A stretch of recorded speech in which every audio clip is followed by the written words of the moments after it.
A los 63 años creí que ya nada podía quebrarme. Creí que, después de haber enterrado a mis padres, de haber criado a mis hijos con el sudor de mi frente y de haber trabajado más de 4 décadas sin permitirme una sola caída, ya lo había visto todo. Creí que mi vejez sería tranquila, que la recompensa por haber hecho todo bien sería una vida en paz, con la mujer que juró envejecer conmigo, no destruirme en el tramo final. Pero me equivoqué. No sé si hay dolor más grande que darte cuenta, ya cuando las manos te tiemblan y el cuerpo te pide descanso, que la persona a la que le diste tu vida entera fue, en silencio, tu verdugo. Que mientras tú salías cada mañana a ganarte la vida con las rodillas gastadas y la espalda vencida, ella reía con otro, un hombre más joven, más fuerte, más vivo. Y todo eso lo pagabas tú. Mientras tú contabas centavos para que a ella no le faltara nada, él usaba tus ahorros para llevarla a cenar. Mientras tú renunciabas a viajar porque aún no era el momento, ella recorría hoteles boutique con él posando en selfies que luego borraba, brindando con vinos que tú compraste, porque fuiste tú quien llenó cada copa, aún sin estar ahí, tú quien financió cada caricia, cada suspiro, tú, el viejo tonto que se partió la espalda para que ella tuviera con qué impresionar al otro.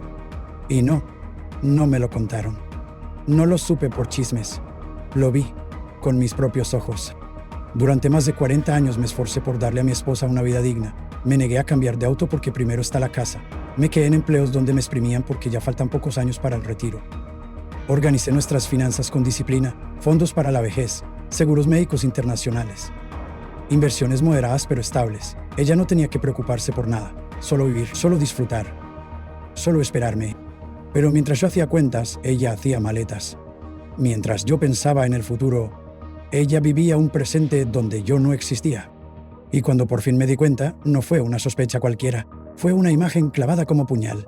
Ella, con un hombre 30 años menor, sonriendo como nunca sonrió conmigo en los últimos años, caminando de la mano, libre, feliz, mientras yo esperaba su mensaje para saber si quería cenar algo especial ese día, no porque necesitara permiso, sino porque aún me importaba su felicidad. Y ahí estaba ella, dándole eso que yo jamás pedía a cambio, su lealtad. Pero no fue solo el engaño, fue lo que significó, fue la forma, fue la frialdad con la que me llamó el viejo en una conversación donde planificaban qué más podían sacarme. Fue ver los recibos de los hoteles 5 estrellas que jamás pisamos juntos. Fue descubrir que mientras yo soñaba con envejecer tomados de la mano frente al mar, ella ya se bañaba en burbujas con otro en una suite con vista al atardecer. Todo eso pagado con mi trabajo, con mis años, con mis ilusiones. Porque, ¿sabes qué es lo más cruel de la traición? No es que te cambien por otro, es que te sigan usando mientras lo hacen. Es que te miren a los ojos cada mañana, te abracen, te agradezcan la cena y luego se acuesten con alguien más esa misma noche, en la misma cama que tú ayudaste a pagar con cada hora extra que hiciste, con cada promoción que rechazaste para no estar lejos de ella. Y aún hay quienes se atreven a decirme, ¿y tú no hiciste nada? Claro que lo hice, lo di todo. Lo que no hice fue desconfiar. Lo que no hice fue dejar de amar. Lo que no hice fue imaginarme una vida donde tendría que enfrentar mi jubilación solo, quebrado emocionalmente, con un nudo en la garganta cada vez que entro a una casa vacía que antes estaba llena de promesas. Esto no es una historia de celos, es una historia de destrucción emocional, de cómo un hombre que hizo todo bien terminó traicionado por la única persona en quien confió, de cómo una vida entera puede desmoronarse por una decisión egoísta y cobarde, de cómo, aún después de ser usado, burlado, reemplazado y humillado, todavía tuve que escucharla decir que las cosas no eran lo que parecían. Yo fui víctima, sí, pero no de una infidelidad. Fui víctima de la ingratitud, de la indiferencia, de la falta de memoria, de ese olvido cruel que algunas personas practican cuando ya no te necesitan. Como si 40 años de historia pudieran meterse en una bolsa y tirarse al primer bote de basura emocional que encuentren. Pero esta historia no se trata solo de lo que me hicieron, se trata de lo que hice después. Y sí, hubo justicia. No la justicia que esperaba, sino una mucho más dulce. Una que no se firma en juzgados. Una que se gana con dignidad. Y que duele, pero libera. Así que si estás aquí leyéndome y alguna vez te sentiste igual, quédate hasta el final. Porque esto no es solo mi historia. Es la historia de miles de hombres que lo dieron todo y recibieron la traición más cruel cuando menos lo esperaban. Y esta vez vamos a contarlo. Mi nombre es Ernesto Calderón. Tengo 63 años. Y durante más de 4 décadas creí que era un hombre afortunado. No millonario, no poderoso, pero sí afortunado. Mi vida fue sencilla, sí, pero con propósito. Nunca me gustó el ruido de los lujos falsos. Me gustaba lo estable, lo predecible, lo que se construye con esfuerzo. Trabajé toda mi vida en el sector financiero, primero como contador en una empresa de seguros, luego como asesor patrimonial. Durante años me especialicé en ayudar a parejas como la mía a planear su retiro, a invertir sabiamente, a prepararse para envejecer con dignidad. Y lo hice con gusto, porque siempre creí en el amor a largo plazo. Mi rutina era monótona, pero no vacía. Me despertaba a las 5:30 am. Preparaba café colombiano recién molido. Desayunaba 2 huevos con pan tostado, siempre con fruta. Salía a caminar al parque cerca de casa. Leía los titulares, escuchaba las noticias económicas y luego comenzaba a trabajar desde mi pequeña oficina montada en el estudio de nuestra casa en Coyoacán. Alicia, mi esposa, solía bromear con que yo nací con una calculadora en la mano. Decía que mi romance con los números era más fuerte que el nuestro. Yo reía. Ella también. O al menos eso parecía. Nos conocimos en la UNAM. Ella estudiaba letras hispánicas, yo contaduría. Nos cruzamos por accidente en una feria de libros. Ella compraba poesía de Benedetti. Yo buscaba manuales de impuestos. Le pareció gracioso. Me dijo que nunca había visto a alguien tan cuadrado con ojos tan nobles. Fue la primera vez que alguien me dijo algo así. Me enamoré ese mismo día. Nos casamos jóvenes, como se hacía antes. Con ilusión, sin garantías. Con una boda modesta, un vestido prestado, un anillo que apenas podía pagar. Alicia dejó la universidad cuando quedamos embarazados de nuestro primer hijo. Yo le prometí que algún día terminaría su carrera, que solo necesitábamos aguantar unos años. Nunca volvió a estudiar y nunca me lo reprochó. O eso pensé. Durante más de 40 años construimos una vida juntos. Tuvimos 2 hijos, Rodrigo, que hoy vive en Querétaro con su familia, y Vanessa, que se mudó a Canadá y trabaja en una empresa de diseño de interiores. Ambos se independizaron jóvenes. Con orgullo lo digo, nunca les faltó nada. Les dimos educación privada, clases extracurriculares, viajes en vacaciones, todo lo que yo no tuve en mi infancia. Y eso fue gracias a que yo nunca paré. Mientras muchos compañeros ya se retiraban, yo seguía trabajando. Por gusto, decía. Pero la verdad es que lo hacía por ellos, por ella. Porque nunca dejé de pensar que si algo malo pasaba, yo tenía que estar ahí, ser el soporte, el respaldo, el proveedor. Así nos educaron a los hombres de mi generación. Alicia, en cambio, parecía encontrar nuevas pasiones después de los 60. Club de lectura, talleres de pintura, caminatas con amigas. A veces salía por la mañana y regresaba en la noche, con bolsas de supermercado y una sonrisa cansada. Yo no preguntaba. Siempre fui de los que creen que el respeto se demuestra dejando ser. Y yo la dejé ser. Le daba cada mes una tarjeta adicional de mi cuenta principal. Tenía acceso a las inversiones, a los seguros, a los ahorros que fuimos acumulando juntos. Ella se encargaba de hacer pagos, de organizar cosas de la casa, de planear cumpleaños y cenas familiares. Era buena anfitriona. Amable. Una mujer elegante, de esas que no necesitan maquillaje para verse distinguidas. Y yo la admiraba. La cuidaba. A mi manera, la amaba con una lealtad casi sagrada. Nunca me importó que el amor ya no fuera explosivo. Con los años, uno cambia la pasión por la complicidad. Cambia los fuegos artificiales por la paz de una conversación tranquila mientras se riega el jardín. Yo pensaba que eso era suficiente, que habíamos alcanzado ese punto donde el verdadero amor se mide en silencios cómodos. Pero Alicia quería más. Yo no lo vi venir. Y eso es lo que más duele. Porque no hubo una pelea previa, no hubo una señal clara, no hubo un «ya no te amo». Solo hubo una acumulación de ausencias, de excusas, de «hoy no tengo ganas de hablar» o «me duele la cabeza», de cenas frías, de camas hechas con distancia, de días enteros en los que yo me esforzaba por acercarme y ella se alejaba un poco más.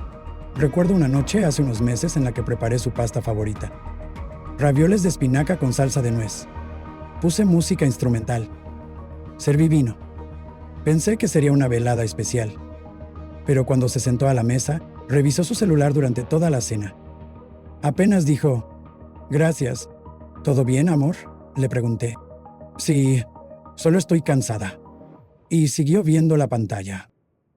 No supe entonces que en ese celular estaban los mensajes que marcarían el final de mi vida como la conocía. Y aún así, la abracé esa noche. Le dije que la amaba. Ella respondió con un «yo también» automático, como quien firma un recibo sin leerlo. A la mañana siguiente, se fue temprano. Dijo que iba a ver a una amiga al centro. Y fue en ese mismo momento, sin yo saberlo, cuando la imagen que llevaba años sosteniendo comenzó a desmoronarse. Y lo más triste es que aún entonces, cuando todo comenzaba a romperse, yo seguía pensando cómo mejorar nuestra jubilación, cómo estirar un poco más el portafolio de inversiones, cómo vender la propiedad en Valle de Bravo que nunca usamos, para así costear un viaje por Europa, un viaje que soñábamos desde que los niños eran pequeños. Ella me dijo una vez que quería ver la Torre Eiffel de noche. Antes de morir, quiero eso contigo, me dijo.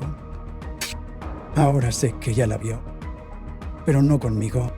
Con él, Patrice, con ese hombre que podría ser nuestro hijo, ese que ni siquiera tiene trabajo estable, ese que no tiene idea del precio del sacrificio, ese que jamás le trajo un café a la cama después de sus migrañas, ese que no estuvo cuando su madre murió y yo la cargué del suelo del velorio porque se desmayó de dolor, ese que no construyó nada, pero disfrutó de todo. Y aún así, ella lo eligió, y yo aún no entendía por qué. Fue una coincidencia, una de esas que la vida lanza con precisión quirúrgica cuando ya estás ciego de tanto mirar sin ver. Ese día, yo no debía estar en la ciudad. Tenía agendado un desayuno con un antiguo cliente en Toluca, pero la noche anterior se canceló por motivos personales. Así que decidí ir al centro, caminar un poco, distraerme, hacer lo que nunca hacía, improvisar. Entré a una cafetería en la colonia Roma que me habían recomendado. Ambiente tranquilo, aroma a pan recién horneado, un piano sonando de fondo. Me senté junto a la ventana, pedí un cappuccino y saqué mi agenda para anotar pendientes. Fue entonces que la vi. O mejor dicho, los vi. Alicia, sentada en la mesa de la esquina, frente a un joven. Un joven de no más de 30 años, alto, delgado, con camisa abierta hasta el pecho, cabello desordenado como si acabara de salir de la cama. La miraba con una sonrisa confiada, de esas que no se le dedican a una tía o a una amiga. Alicia reía, se cubría la boca como una adolescente enamorada. En un momento, él le acarició la mejilla y ella cerró los ojos. Después se pasaron el pastel de chocolate con las cucharas. Una escena tierna, si no fuera porque esa mujer era mi esposa y yo era el invisible. No recuerdo cuánto tiempo estuve paralizado. No sentí el calor del café. No escuché la música. Solo los vi, fundidos en una burbuja donde yo no existía. Cuando reaccioné, me levanté en silencio y me fui. No hice escándalo. No entré a interrumpirlos. No la enfrenté. Me fui, pero algo se rompió dentro de mí. No por celos, no por orgullo, sino porque en ese instante comprendí que había estado viviendo en una casa de espejos, rodeado de reflejos de un amor que ya no estaba. Esa noche no dormí. Fingí dolor de cabeza. Me encerré en mi estudio, apagué la luz y lloré. Lloré como no lloraba desde que murió mi madre. Lloré con el cuerpo encorvado, con los dientes apretados, con la sensación de estar cayendo en un pozo sin fondo. Sentí rabia, pero sobre todo sentí vergüenza. Vergüenza de no haberme dado cuenta. Vergüenza de haber estado pagando las cenas, los viajes, los regalos que ella le daba a él, creyendo que eran para nosotros. Vergüenza de haber confiado. Vergüenza de seguir amándola. A la mañana siguiente decidí hacer lo que mejor sé hacer: investigar. Soy asesor financiero. Me especializo en rastrear fondos, analizar gastos, encontrar errores en los balances. Lo que no encontré en el corazón de mi esposa, lo encontré en los números. Comencé por las tarjetas de crédito. En los últimos 6 meses había cargos en tiendas que nunca habíamos pisado. Ropa de diseñador masculino, perfumes costosos, cenas en restaurantes de moda en La Condesa. Luego vi las transferencias, cantidades idénticas, cada 15 días, enviadas a una cuenta de débito que no reconocía. El concepto: regalo. Después revisé las reservas en la cuenta conjunta. 2 noches en un hotel boutique en San Miguel de Allende. 2 personas, a su nombre. Yo no estuve ahí. Pero lo peor no fue eso. Lo peor fue descubrir que había comenzado a vender algunos activos a mis espaldas. Una propiedad heredada de mis padres en Puebla había sido liquidada. El dinero, transferido a una cuenta temporal. Cuando pedí explicación, me dijo que necesitábamos liquidez para gastos inesperados. Yo asentí, confié, como siempre. Ella usó ese dinero para pagar un viaje a Costa Rica. Con él, encontré las fotos en una carpeta escondida en su celular. El nombre de la carpeta era Receipts. Imágenes en playas, abrazados, besándose bajo cascadas, y una frase que aún no logro borrar de mi mente. Nunca es tarde para empezar de nuevo. Esa noche vomité. No por celos, insisto, por traición. Por esa forma sutil en que alguien puede destruir tu historia sin siquiera levantar la voz. Por ese abandono silencioso que no se grita, pero que te desangra de a poco.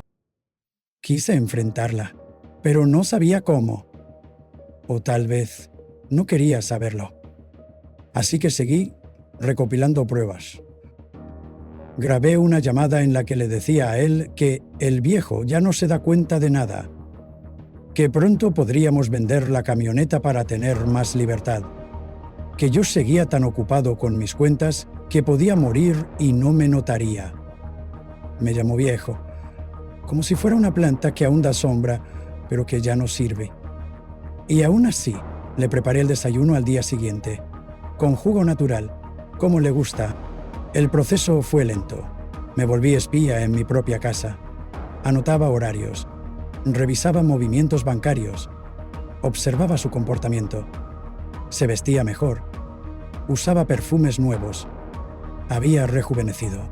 Y yo envejecía por dentro. Me convertí en un extraño en mi propia vida. Todo lo que antes era mío, ahora era una escenografía para su nueva historia. Nuestra cama ya no era nuestra. El sofá donde veíamos películas ahora era el trono de sus mensajes con él. Nuestra casa, su escondite perfecto. Una tarde, mientras ella se duchaba, revisé su bolso. Encontré una carta. Era de él. Decía cosas que jamás leí ni siquiera en los aniversarios más románticos que tuvimos. Gracias por amarme más que a tu pasado. Eres valiente por dejar atrás una vida que ya no te representa. Pronto serás libre. Libre. Libre de mí, al parecer. El golpe más fuerte llegó un domingo. Ella había salido a un retiro de meditación con amigas. Yo la dejé ir. Incluso le preparé su maleta. Al revisar su computadora, una que compartíamos, encontré un PDF. Era un contrato de renta temporal en una casa de descanso en Valle de Bravo. Nombre del arrendatario: Alicia Calderón. Nombre del acompañante: Marcos Velázquez. Habían alquilado la casa por 3 semanas, con dinero de nuestra cuenta de retiro. Yo, que había trabajado 43 años para garantizar que ella tuviera una vejez sin preocupaciones, descubrí que estaba invirtiendo nuestro futuro en un amorío de temporada. Y ahí fue donde mi cuerpo se quebró. Me caí al suelo. No recuerdo cuánto tiempo estuve tirado, abrazando ese papel como si fuera un obituario. Porque lo era. Era la muerte de mi matrimonio, la muerte de mi historia, la confirmación de que todo lo que creía firme ya estaba podrido. Pero aún no la enfrenté, aún no le grité, aún no la insulté, porque en el fondo aún la amaba. Y lo peor, lo que nadie dice, es que cuando amas con toda el alma, incluso cuando te destrozan, una parte de ti sigue deseando que no sea cierto. Sigue esperando que haya una explicación, que todo sea un error, que haya un milagro. Pero a mí, a Ernesto Calderón, nadie me preparó para este tipo de dolor. Aún me faltaba lo más difícil: aceptar que ella ya no era mi esposa y que yo ya no era su prioridad. Pero lo más indignante aún no había llegado. Un jueves por la tarde, ella me pidió que la acompañara a una clínica privada para una valoración estética. Me explicó que con la edad deseaba verse mejor para ella misma, que no tenía que ver con vanidad, sino con autoestima. No quiero envejecer como una abuelita cualquiera, dijo, mientras se delineaba los ojos frente al espejo. Quiero sentirme viva. Y yo, el idiota que aún creía que podía recuperar algo de lo nuestro, le dije que sí, que la apoyaba, que estaba orgulloso de que se quisiera cuidar. Pagamos la consulta. Pagamos la reserva del tratamiento, un procedimiento costoso, levantamiento de párpados, rellenos faciales y una sesión de láser. Más de 80 pesos en total, todo en una sola semana. Esa noche, mientras le ponía compresas frías en el rostro, me miró con una sonrisa distinta, una que ya no conocía. Me dio un beso en la frente y me dijo, «Gracias por seguir aquí». Pero su mirada estaba lejos, como si estuviera viendo a otro. Esa fue la última vez que tuvimos contacto físico. Las semanas siguientes comenzó a dormir en el cuarto de visitas. Dijo que era por la luz, por el calor, por los ronquidos. Yo intenté acercarme. Le preparaba su desayuno favorito. Le compré un libro firmado de su autora preferida. La llevé a ver una exposición de arte. Incluso la invité a pasar un fin de semana juntos en la casa de campo. «Estoy muy ocupada», me respondió. «Ya no tengo tiempo para esas cursilerías». Cursilerías. Así llamó a lo que durante años fue el lenguaje del amor entre nosotros. Una noche, sin decir palabra, se fue sin avisar. Regresó al día siguiente al mediodía. Me dijo que se había quedado en casa de una amiga porque le dolía la cabeza y no quería pelear. ¿Pelear? Si yo ni siquiera preguntaba, yo no peleaba. Yo callaba, porque prefería tragármelo todo antes que verla alejarse más. Pero ya estaba lejos, muy lejos. Solo que aún no había tenido el valor de decirlo. Y entonces sucedió algo que me destrozó por completo. Una tarde, fui al banco a actualizar mi expediente para el seguro de vida. Mientras esperaba turno, vi una notificación en mi correo electrónico. Una transferencia, 120 pesos enviados desde la cuenta de ahorros que compartíamos a una agencia de viajes. Concepto: Full Experience, Grecia, Santorini, 2 adultos, 15 días. Grecia, ese era nuestro sueño. Desde que vimos un documental sobre el mar Egeo, ella solía decirme, «Algún día quiero caminar contigo por esas calles blancas, con vista al azul del mundo». Yo había guardado ese viaje para nuestro aniversario número 45. Ya estaba presupuestado, era parte del fondo de retiro.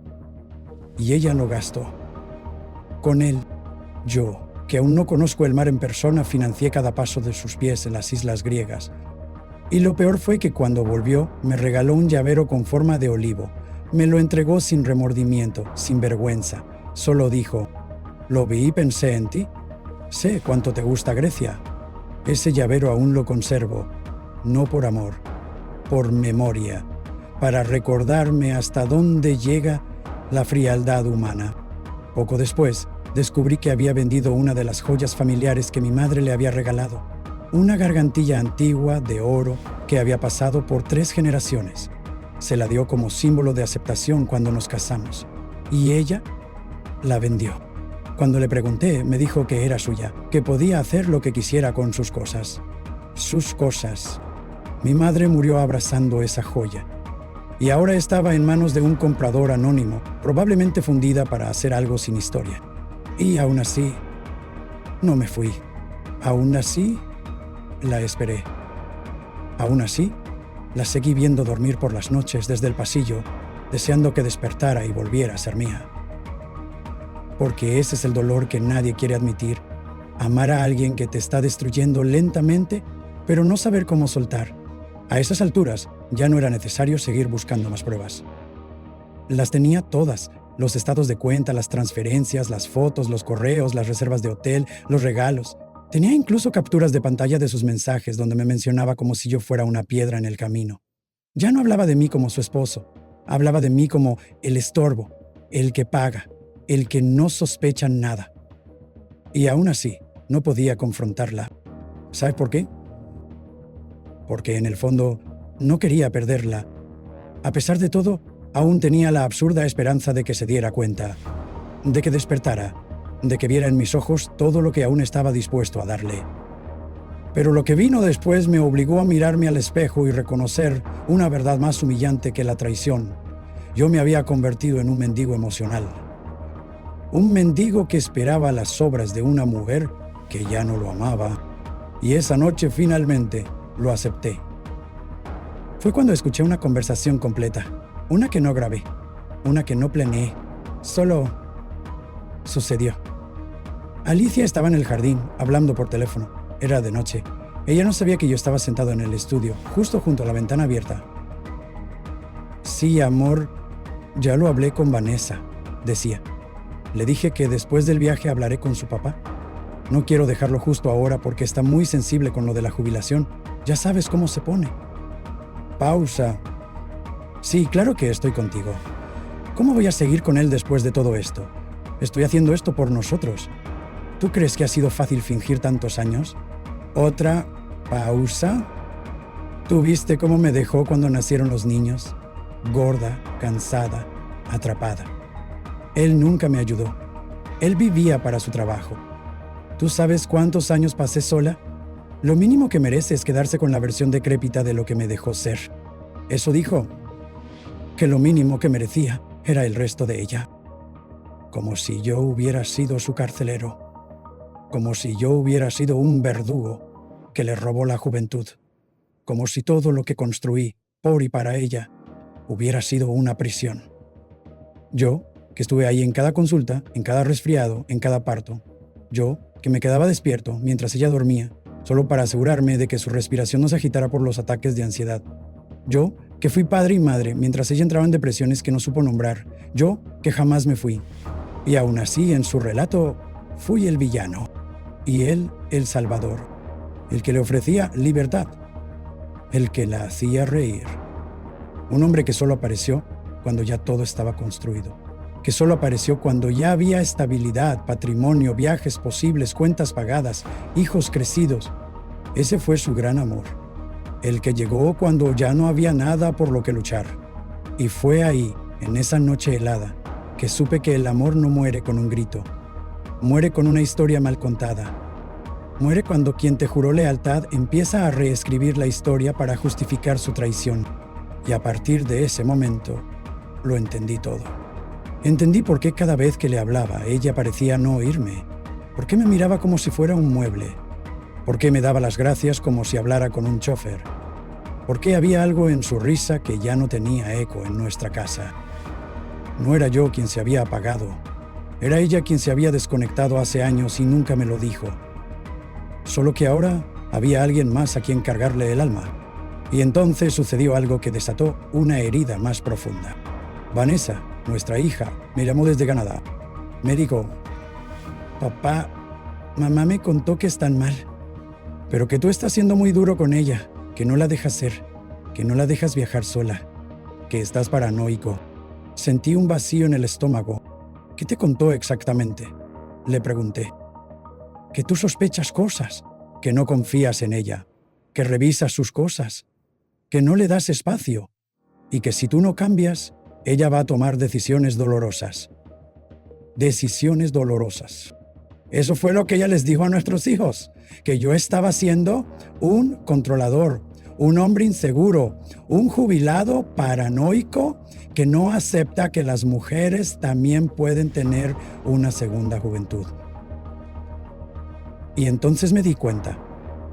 Ya no solo me había traicionado a mí, estaba manipulando la percepción de nuestros propios hijos. Estaba construyendo un relato en el que yo era el malo, el que no la dejaba vivir, el que no la hacía feliz. Y eso sí me destrozó, porque siempre creí que, pase lo que pase, el respeto entre nosotros sería lo último en irse, que al menos ante nuestros hijos ella mantendría la dignidad. Pero no, ella necesitaba justificar lo que hacía, y para hacerlo me convirtió en su excusa. Yo, que jamás le levanté la voz, que nunca le prohibí nada, que puse su nombre en cada cuenta, que le firmé poderes, que le di confianza total. Fui descrito como un opresor, y el hombre con el que jugaba a ser veinteañera era su liberación. El giro, el verdadero giro, no fue descubrir su engaño, fue descubrir su narrativa. Y ahí entendí que no solo perdí a mi esposa, perdí la historia que habíamos construido juntos. Porque en su versión, yo no era parte del amor, era parte del pasado que había que superar. Y lo que me rompe es que nuestros hijos están empezando a creerle. No soy un hombre de espectáculos, nunca lo fui. Cuando todo se derrumbó frente a mí, Cuando las pruebas eran tantas que ya no podía caminar por la casa sin sentir que pisaba mentiras, pensé en muchas formas de confrontarla. Imaginé gritos, imaginé lágrimas, imaginé esa escena de película donde el traicionado golpea la mesa y exige explicaciones. Pero no lo hice. Porque no era yo. Yo no necesitaba un escándalo para tener razón. Solo necesitaba mirarla a los ojos y saber que todo lo que sospechaba era cierto. Solo necesitaba verla sin que dijera una palabra. Fue entonces cuando se acercaba el cumpleaños de nuestro nieto mayor, hijo de Rodrigo. Se celebraría en casa, como todos los años, y Alicia se ofreció a encargarse del pastel, de la decoración, de las bolsas para los niños. «Lo haré todo yo», me dijo, emocionada.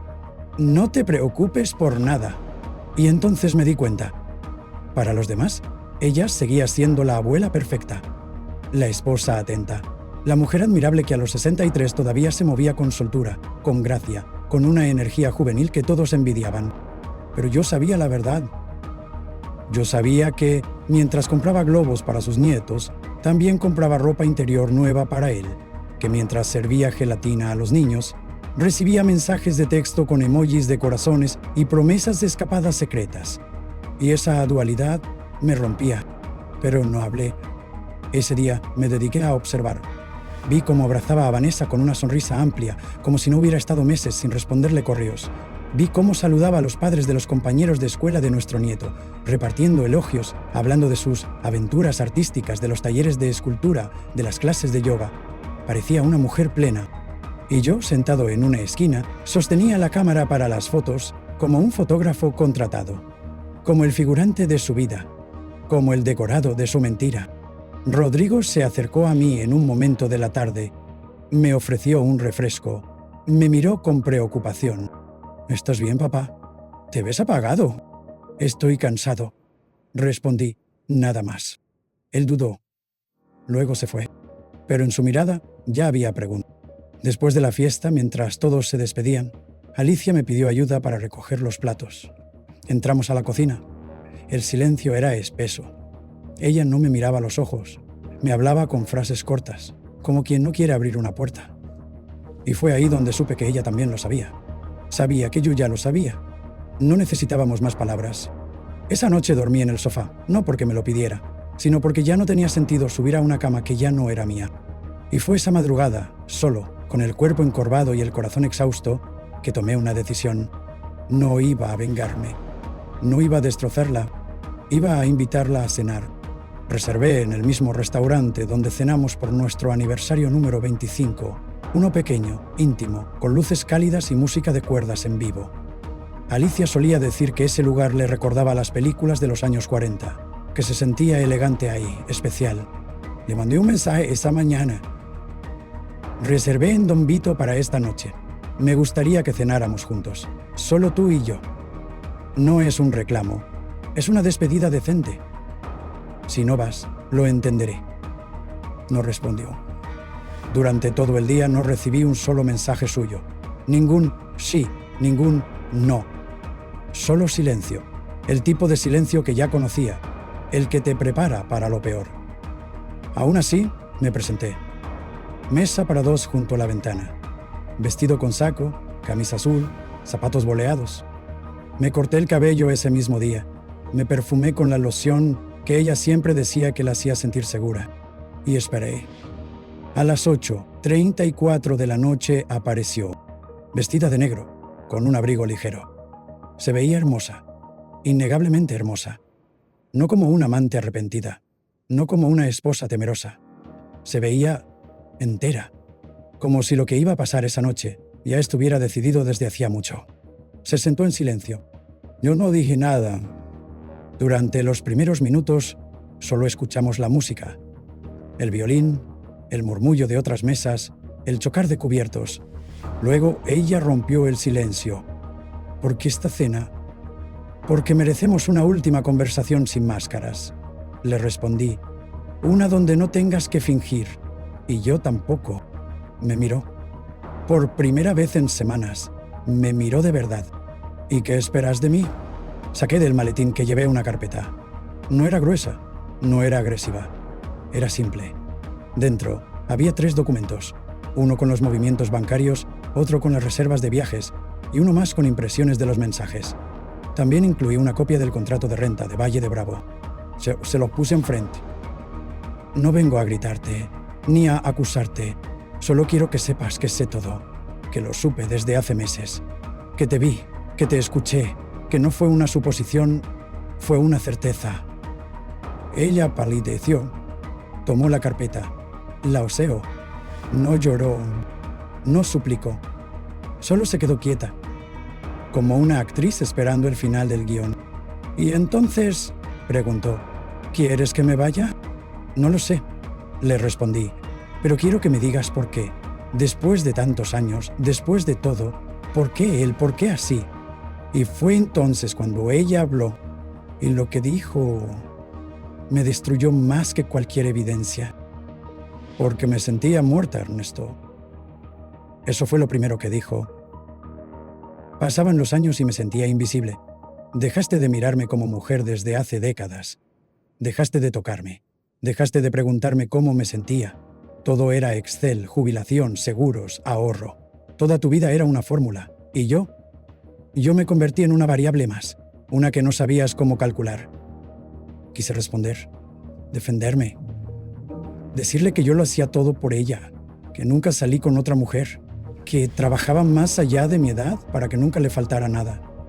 Pero no dije nada, porque en el fondo ella hablaba con rabia, sí, pero también con verdad. «No estoy justificando lo que hice», añadió, «pero Marcos me hizo sentir que aún existía, que aún era deseable, que podía reír, que podía bailar sin que alguien me corrigiera el paso». Ahí estaba su versión, su porqué. No era un monstruo, no era una mujer fría, era una mujer rota como yo.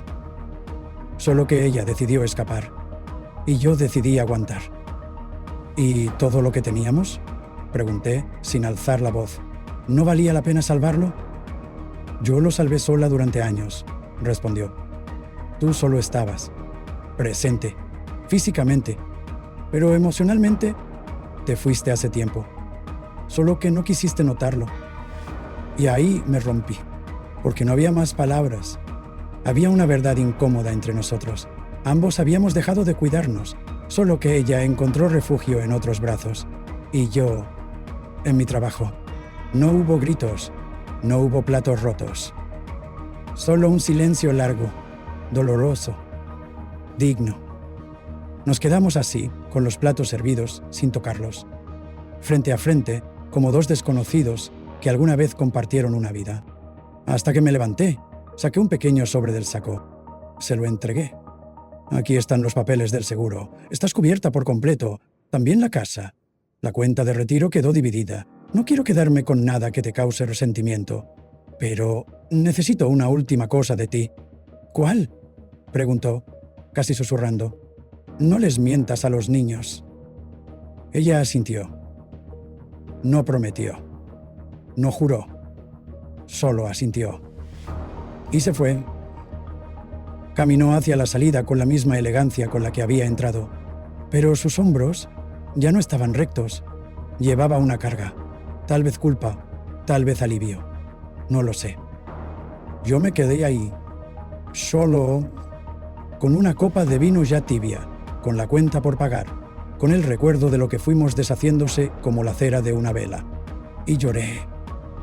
Por primera vez, sin esconderme, en ese restaurante, con la música de cuerdas aún sonando, lloré como un niño. No porque ella se hubiera ido, sino porque ya no había nada a qué volver. Durante los días siguientes no hubo discusiones, no hubo reclamos, no hubo escenas. Solo un vacío espeso entre nosotros. Ella seguía viviendo en la casa, al menos por un tiempo. Dormíamos en cuartos separados. No cruzábamos palabras innecesarias. El ambiente era tenso, pero nunca violento.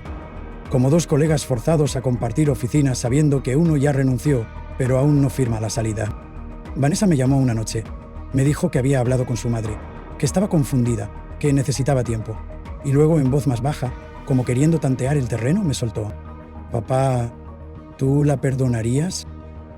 No supe qué responder, porque lo que nadie dice de la traición es que no es tan blanca y negra como parece. Uno imagina que, cuando alguien te destruye, lo obvio es que te alejes, que levantes la cara y te marches con dignidad. Pero cuando el dolor es tan profundo, tan real, tan mezclado con décadas de amor, no es tan fácil. La dignidad no siempre es inmediata. A veces duele más que quedarse. Esa misma semana, Rodrigo vino a casa. Papá, sé que no quieres hablar de esto, pero mamá no es la misma. Yo también lo noté. Desde hace años. Me miró con los ojos llenos de culpa. Como si él hubiera fallado. Y tú tampoco, papá. A veces creo que trabajabas tanto que olvidaste cómo mirarnos. Tú creías que proveer era suficiente. No supe si defenderme o agradecerle la sinceridad. Así que solo asentí. Porque sí, era cierto. Había partes de mí que también fallaron. Pero no fallé en amar. Y eso era lo que más dolía. Una tarde, mientras estaba solo en casa, vi sobre la mesa una libreta que Alicia solía usar como diario. No tenía candado. No estaba escondida. Estaba ahí, abierta. Y en una página leí. A veces me pregunto si hubiera aguantado más, si me hubiera bastado su estabilidad, pero me sentía vacía. Y cuando alguien te toma de la mano con deseo, con fuego, con alegría, es difícil volver a ese abrazo tibio que se da por costumbre. Ese abrazo tibio era yo. No había insulto más fuerte que esa línea, escrita con tinta morada. La misma tinta con la que alguna vez escribió "Te amo" en mis notas del almuerzo. 2 semanas después, Rodrigo nos invitó a cenar. Dijo que quería vernos juntos. Aceptamos. La cena fue en su casa. Estaban los niños. Vanessa se unió por videollamada. Todo parecía una reunión familiar como las de antes, solo que esta vez yo ya no podía sostener la sonrisa. Comenzaron los brindis, las anécdotas, las risas forzadas, hasta que mi nieto me abrazó y dijo, con esa inocencia cruel que solo los niños pueden tener, «Abu, ¿tú y la abuela ya no se quieren?» Todos se quedaron en silencio. Y yo no supe mentir. A veces, cuando uno quiere mucho, también se lastima, dije. Pero eso no significa que dejemos de querer. Vanessa, desde la pantalla, comenzó a llorar. Rodrigo desvió la mirada. Y Alicia, por primera vez, bajó la cabeza. Esa fue su humillación, no el escándalo. No una exposición pública. Fue la mirada de sus hijos, la decepción de un niño, la tensión de un hogar roto. Y aún así, esa noche, cuando volvimos a casa, ella se acercó a mí. «Si me dices que me quede, me quedo», susurró. «Pero no me odies, no podría vivir con tu odio». Y ahí fue donde el clímax alcanzó su punto más absurdo y humano. Yo la abracé. No con deseo, no con esperanza. La abracé como quien despide a alguien que aún ama, pero que ya no puede seguir acompañando. Y le dije al oído, no te odio, pero tampoco sé si aún puedo con esto. Ella no respondió. Se fue a su habitación. Y esa noche dormimos bajo el mismo techo, pero a kilómetros de distancia. Durante los días siguientes, su presencia en la casa fue casi etérea. Se movía en silencio. Caminaba como si no quisiera hacer ruido, como si cada paso la acercara a una despedida inevitable. Pero yo no la echaba, no la confrontaba, no ponía fechas. Solo existíamos. Compartíamos el mismo aire, pero en habitaciones separadas, con calendarios distintos y recuerdos que ya no nos pertenecían. Una mañana, al despertar, encontré una nota en la mesa del comedor, escrita a mano, con esa misma caligrafía prolija que siempre usó cuando me dejaba listas de supermercado o instrucciones para descongelar algo. Me voy por unos días. Necesito pensar. No estoy huyendo. Solo necesito entender qué quiero. Gracias por no gritar. Gracias por no destruir lo poco que queda. Esa nota me desgarró más que cualquier grito, más que cualquier golpe, más que cualquier traición. Porque era la confirmación de que Alicia, mi esposa por más de 4 décadas, ya no sabía si quería volver a casa. Que el lugar que una vez llamamos hogar, ahora era solo un espacio de tránsito. Y aún así, no la detuve. Me quedé solo, totalmente solo. Y por primera vez no lloré. Esa soledad ya no me rompía. Me acompañaba, me envolvía, me hablaba. Pasaron 3 días. 4, 5. La sexta noche cené solo frente al televisor, mirando un documental sobre Grecia. Esa Grecia que habíamos soñado tantas veces, esa Grecia que ella recorrió con otro, que yo financié sin pisar, que me dolió más que cualquier beso robado. Apagué la televisión y llamé a Rodrigo.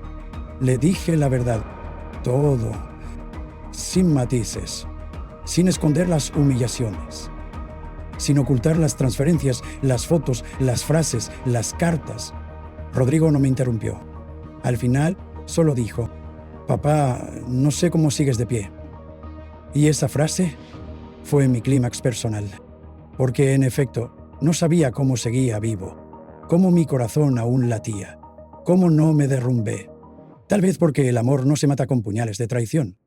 Se pudre, se seca, pero tarda. Y yo aún estaba en ese proceso. Esa misma noche, Alicia volvió. Sin maletas, sin dramatismos, solo volvió. Entró a la casa. Me miró. ¿Puedo quedarme? Claro, respondí. Y fue entonces cuando lo supe. No habría venganza. No habría final épico. No habría justicia divina ni redención perfecta. Solo quedaba lo humano, lo torpe, lo doloroso, lo imperfecto y la certeza más desgarradora de todas. A veces, el amor sobrevive, incluso cuando ya no debería. Alicia volvió, no con lágrimas, no con súplicas, no con una maleta llena de arrepentimientos. Volvió con la calma extraña de quien sabe que ya lo ha perdido todo, pero aún tiene una pequeña esperanza de no quedarse completamente sola. Los primeros días fueron incómodos, silencios tensos, miradas esquivas. No dormíamos juntos, pero tampoco hablábamos de irnos. La casa seguía siendo nuestra, al menos legalmente, pero emocionalmente ya era un lugar de ruinas. Una noche, ella cocinó su famosa lasaña. Hacía años que no la preparaba. Puso la mesa. Encendió unas velas. No dijo que era una cena de reconciliación. No pidió perdón. Solo dijo: «Te hice esto porque sé que te gusta». Nos sentamos. Comimos en silencio, como dos sobrevivientes que ya no tienen fuerza para pelear, pero tampoco pueden odiarse. Al terminar, me miró a los ojos y dijo, por primera vez desde que todo estalló: «Gracias por no destruirme». Esa frase se quedó suspendida en el aire. No porque fuera heroica, sino porque venía de alguien que sabía que, si yo hubiera querido, podría haberla dejado en la calle. Podría haberla expuesto. Podría haberme cobrado cada lágrima con crueldad. Pero no lo hice, porque no soy así. Porque cuando uno ama de verdad, incluso cuando el amor se rompe, queda algo, un residuo, una memoria, una dignidad que no se quiere ensuciar. Pasaron los meses, y fue entonces cuando Rodrigo me propuso algo inesperado. «Papá, ¿por qué no te vienes a vivir con nosotros un tiempo? Los niños te adoran. Podrías descansar, recuperarte». Alicia lo escuchó. Bajó la mirada. No dijo nada. Y yo acepté. No como castigo, no como huida, sino como pausa. Necesitaba espacio, aire, otro ritmo. Me mudé con mi hijo durante 3 meses. Fueron días tranquilos, conversaciones largas, juegos con mis nietos, paseos al parque. Comencé terapia. Por primera vez en mi vida, hablé con alguien sobre mi historia sin tener que justificar cada decisión. Lloré, recordé, perdoné poco a poco. No a ella, no del todo. Me perdoné a mí por haberme olvidado en nombre de un amor que me exigió desaparecerme. Por haberme convertido en proveedor, en protector, en muro, pero no en persona. Y fue ahí, en medio de ese proceso, que volví a leer las cartas de mi padre. Mi viejo había muerto cuando yo tenía apenas 30 años. Era un hombre tosco, de esos que no decían «te quiero», pero te arreglaban el coche sin que se los pidieras. En su último cumpleaños me dejó una nota en una libreta vieja que conservo aún, amarilla, manchada por el tiempo. Hijo, lo único que no se recupera es el respeto por uno mismo. Cuídalo más que al dinero, más que al amor. El respeto es lo único que se lleva a la tumba. Lloré con esa frase en las manos, porque durante años respeté a todos, menos a mí mismo, y decidí volver a casa. No como el esposo que perdona por debilidad, sino como el hombre que, a pesar del dolor, decidió no convertirse en otro verdugo. Cuando entré a la casa, Alicia estaba regando las plantas. Me miró, sorprendida. ¿Volviste? Sí. ¿Por mí? No, por mí. Desde entonces, compartimos la casa. Ya no como pareja, sino como dos personas que tienen una historia, que se lastimaron, pero que decidieron no convertirse en enemigos. No fue un cuento de hadas. No nos abrazamos bajo la lluvia. No fuimos felices para siempre. Solo aprendimos a convivir con las ruinas, a compartir silencios, a respetar lo poco que quedó en pie. Y sí, sé lo que estás pensando. Sé que muchos de ustedes están furiosos, que piensan que soy débil, que merecía castigarla, dejarla, exponerla, humillarla. Y tal vez tienen razón.